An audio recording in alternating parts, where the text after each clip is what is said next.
Hey everyone, so on this how-to, going to be replacing the CV boots on my Prado. This is the driver's side, so that's the main one that's gone. It hasn't completely torn yet, so I'm going to do it before it completely lets all the whole lot of dirt and mud and everything like that in it.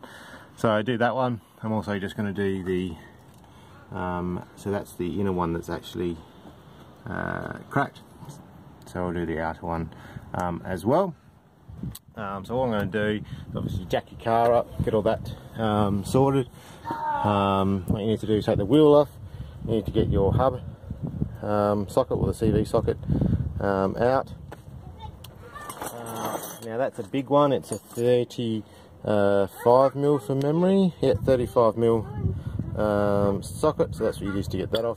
To get the cover off is a bit tricky, but a hammer and a screwdriver or a small chisel, you just start, find a place that it's weaker in. You might have to go around a couple of times to find a place that it gets in there, and then you just pry that out. It's got a split pin and a castle cover to stop that. So you undo that one, and then what we'll do is I'll undo the lower ball joint. I always found it just to undo the 4 lower ball joint bolts that hold it on each side. So undo those two.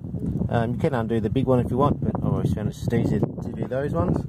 So you undo that, the ball joint, and your tie rod or steering, you want to undo that as well. Take that out, and then you've got full mobility to pull the complete hub out to be able to get the CV shaft out.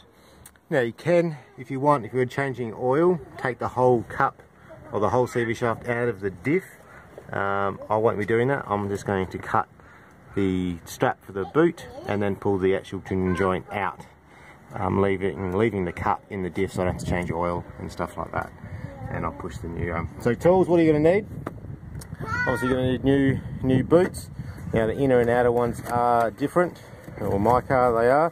So the inner ones are a triangle type cup that they go into the tuning joint, but my outer one is just a standard round setup for that. So need them. Side cutters, cut the old straps off. Socket set to get all the tools, all the bolts and stuff undone. Hammer, and I've also got a banding tool to get the new clamps for the CV boots. So the clamps. So that's the tool for that. So let's get started. So first thing I'll do is I'll take this off, and then we'll go from there. So starting to get this off, so I'll just start right in the middle there, every couple of taps. It's not a very thin screwdriver. Get it in there, a small crack in it, and then you just kind of rotate it and go around, and then it will pop off. That's it. I'll get the, might need a pair of pliers if it's really tight to get this off.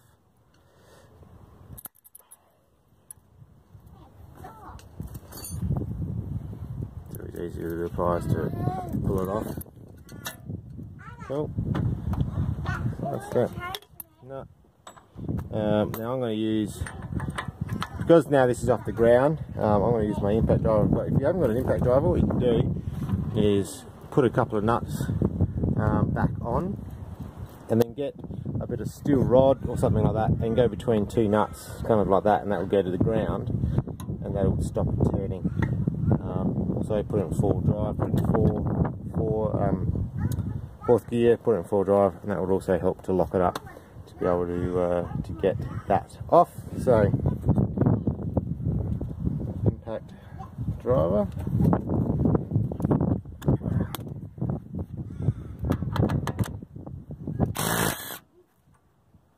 Yeah, nice and easy with that one. I'm not going to take that all the way off. I'm just going to get it off. Just going to tap that in. Cool. So that's loose. So the next one I'll do is the lower ball joint. Okay, so I've undone the lower ball joint bolt, so that's essentially loose. So what I'm going to do now is just cut the These ones have only got cable ties on them.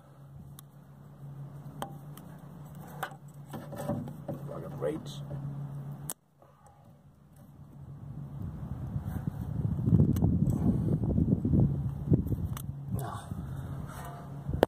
Is it? So you're not going to do it this way.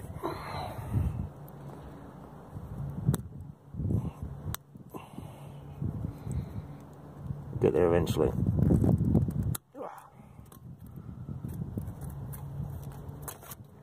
So that's off. Ideally, what you want to do is try and get this joint back in the same position of where it went into that cup. So I might mark, before I pull this out, I might mark that with something, just so I line it up with the top.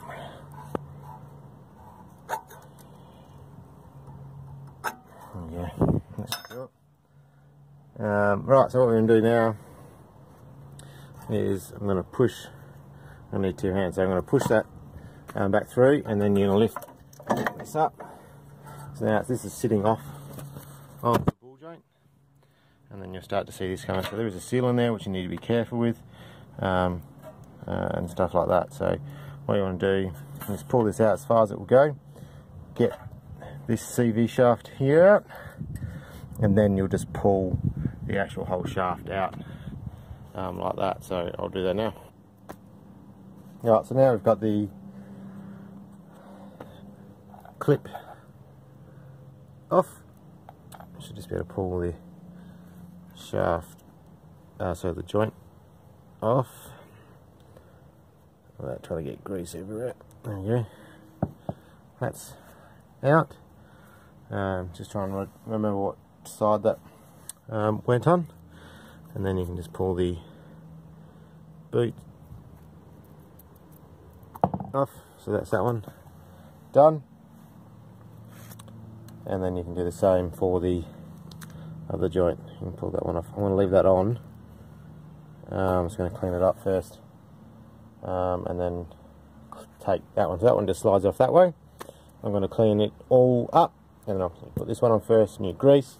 The new ones do come, so the new CV boots come with a packet of grease, so you just chuck all that in there and push it in and then put it on. You can do the banding clip up on these two, and the first joint you're going to have to do the last banding clip that goes against the diff once it's on the car. It's a bit of a prick, but you can do it. So I'll clean all this up, and then we'll go through banding it and how all that works. Alright, so I've got the new boot on. I've cleaned it up. I didn't get all of the grease out because there's been no water or contamination in either of them. So I've got out as much as I can without, getting degrease all through it, stuff like that. So I've cleaned it out. I've had to use some grease on one of them because this is an old boot that I've had for a while, and I've used the grease out of it previously, so I just got the right grease to go in it. But if you do buy a brand new set, it will have the grease in there and the new straps. So the straps, these are a metal banding. You get one small one, one big one, for obvious reasons. And this is a tool to get them nice and tight. Now, previously I've just used, a pair of pliers, and you pull it really tight and you get it working. But this is a much better way of getting it nice and tight. So what you do is you feed the loose end through. I'm going to have to use turns. Pull it tight, then it goes into this bit here, which then you turn. You put it in there, you turn it, get it nice and tight. Then you're going to fold it over like that. And this one's actually got a cutting mechanism in it. So once I've got it tight and everything like that, I'll show you what the next step is from there.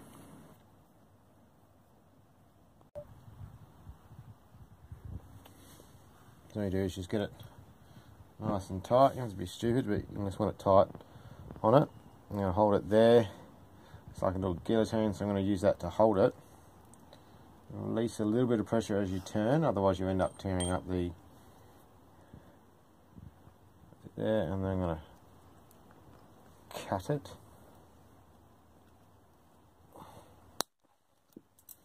That's it, so that's nice and tight, pinned over itself.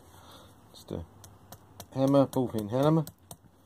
Nice, bend it over that there, and then you bend over the two little latches to hold it there. And that is how you do CV boot. So I'm going to do the same to the outer, so the inner joint. I'll just do the first boot clamp, which is small end. I still need to clean the cup that's on the diff at the moment, so I'll clean that, put the trunnion joint back on, so I put the boot on, then put the trunnion joint on, and I'll do this clamp up here, put a whole of new grease in the cup, and then I'll push it on and then do the last clamp once it's on the car. Yeah, so it's all done and back together. Getting that boot over was very painful. So ideally take the cup out and put it on, then put it back in, but I didn't want to use the oil, so take it off, all back on. Can't remember what torque spec it is, but it's just tight. I think it's like 190 or 200. Just do it up tight, and then put the custom up back on there. Make sure everything spins before you put it back on. When you're doing up steering knuckle, what that's called again, tie rod end. From memory they are about 90 Newton meters on that one. So thanks again. Thanks. I hope this is helpful or giving you an idea of what tools you're going to need to do it. Thanks. Bye.